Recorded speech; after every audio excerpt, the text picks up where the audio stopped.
And then you translate yourself in English what you said.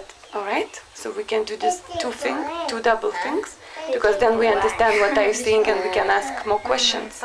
But just more simple for you anyway to speak in Vietnamese, because it's your language and you speak in Vietnamese in your life. I speak Vietnamese, okay? Yeah. And then translate yourself in English. But you know how to listen when I speak Vietnamese or not? You shut up when you finish the sentence. When you finish what you said, you just wait for my second question and I ask more. Okay. But before I ask the question, you translate what you said in English. Understand? All right. So we want you first to present yourself. What is your name, family name? Okay. How old are you? What is your education and where are we here? Okay. What is this house? Vietnamese, yeah, I told him. I don't know, but look at me, I'm very shy. Em tên là Dũ. At the age of 15, Zhu left her family for Sapa. Sapa is in the northwest of Vietnam, where ethnic groups live. Zhu is coming from a poor ethnic Hmong family.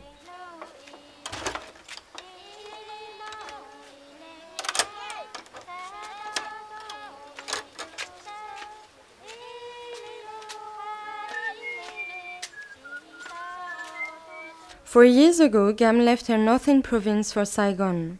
Today is the 10th of September 2007. Gam just turned 24. Gam is studying to become an accountant, and she sells fruit juices in a mall in the center of Ho Chi Minh City. After living 10 years in France, Chi came back to her native country. We met Chi in Ho Chi Minh City. She works as a secretary for an urban office, and from time to time as a translator. Chi is 25.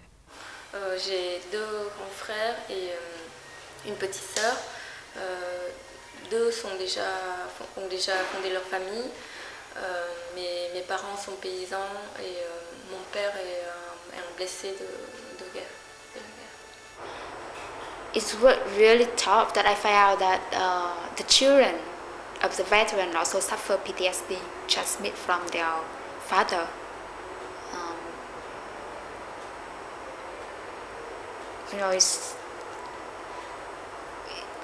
I didn't imagine that it can be so crazy. That war can destroy people, human mind like that.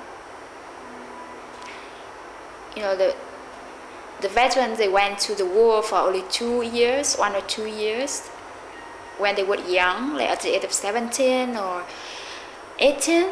But their whole life would completely destroy.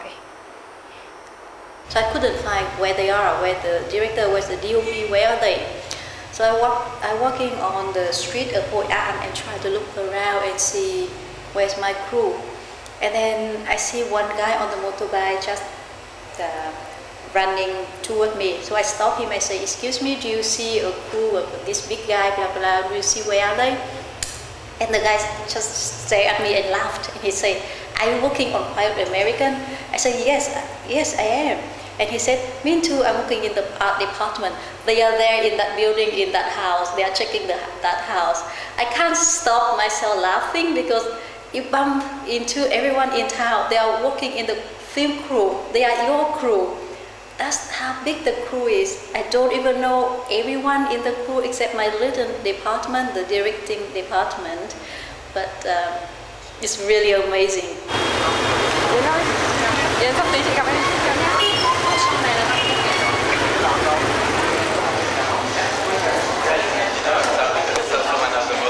So we're always trying to progress in the way we are.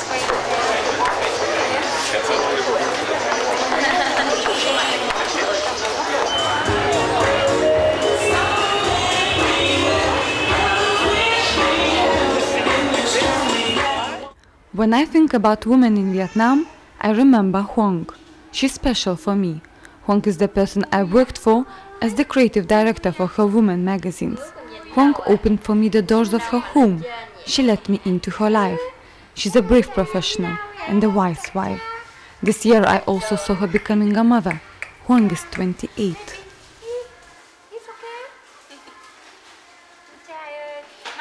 lên đây cho em nhé cô Trang.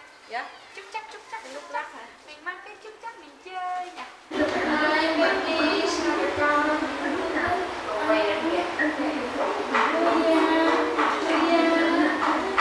Interesting to know her mother at the same age as you are. Cô muốn hỏi là cái cuộc sống như thế nào và có suy nghĩ về cái người chồng tương lai của mình hay? Kimon came to Saigon, to South Vietnam, from the northern town next to Hanoi. She arrived when it was raining, and that weather responded to her mood, sad and happy at the same time. She was in love, and she wanted to become someone strong and independent. She is the example of how to make the dreams come true. She is 31. If I want to work more confident, I need to study more. Then that's why I was thinking about taking some course which is practical course that can help me get some experience and some knowledge, some practical knowledge as soon as possible. Then I found the school base, name is base, so they have the service of 6 months course for CEO. That's how. And after studying that course, I feel more confident, and I found that there's quite many things I've done and quite many decisions I made, which is also based on the basic skill, the structure it is. And then I found, okay, so doing business sometimes it's good to learn. It's also you have to use your feeling, your sense of making decisions. And I like talking to people, so I like friends, and I like chatting around, and I found that sometimes it's really help. It's really help because you also learn through people you talk to, and you also practice your sense. Then she have a very big desire to find a job, a real job, to be good in life.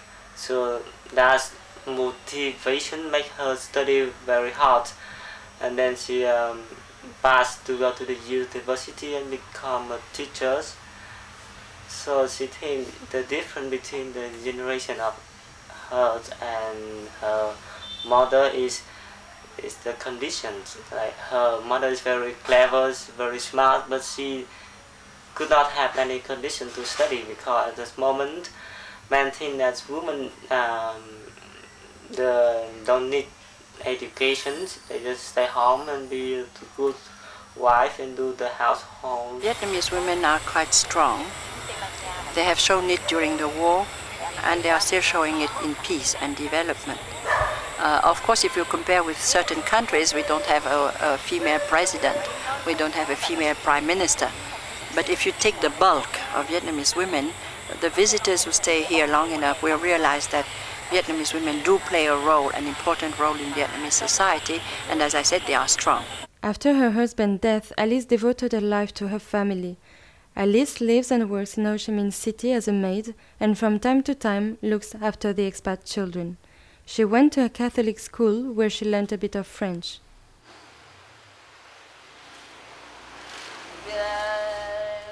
Les Vietnamiens sont partis ici, la Vietnamienne, la fille, la femme aussi. On porte ça chaud, on n'a pas chaud.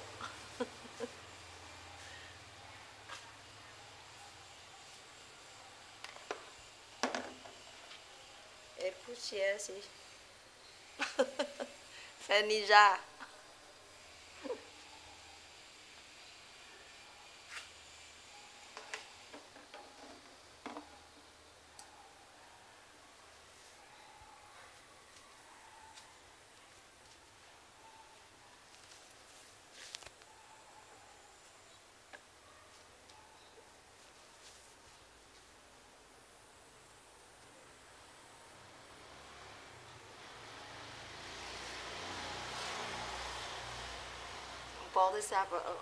On n'a pas le soleil.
Yeah, then thank you very much. Don't worry about it, don't worry. Take care about yourself.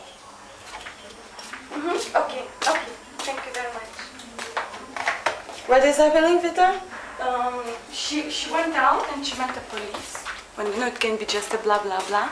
And they asked where is she going, and she said, I'm going to the market, because she was afraid. And then she returned back to her shop, and now she's afraid to go out because police is watching her. So she's sending her younger sister, because police doesn't know her as they know her. And so the younger sister is coming to translate to the grandmama. So we said, okay, we can wait, or we can just do some interviews on the phone. I don't know.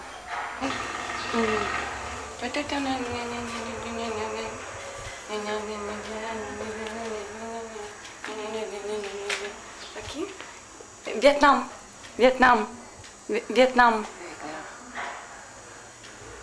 This is the thing I made. Vietnam. Can you see? Can you speak? La la la. Okay? So. No. Jabin.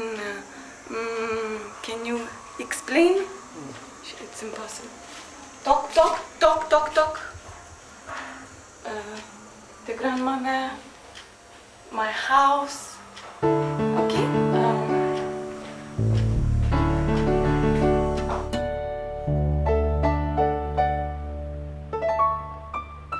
Life of the woman is really not easy, but all of them are trying to succeed in their lives because they believe in love, they believe in themselves, they believe in future, they believe in children. This is the most biggest strength of a Vietnamese woman. She suffered through so many tragic moments, like war, like husbands died, poverty, maybe system, if it's dare to say so, but still they have all the joy, all the happiness of life that sometimes we even missing in our country. That's really impressive when you see those eyes of them when they share with you their rice, and they are just happy about that. They have a rice they can share, they have children they can talk about, so what else a woman could want? And when you see this magnificent beauty of this country, mountains, sea, little boats in it, it's a daily life, and they really love their daily life, they really love Vietnam. This is beautiful.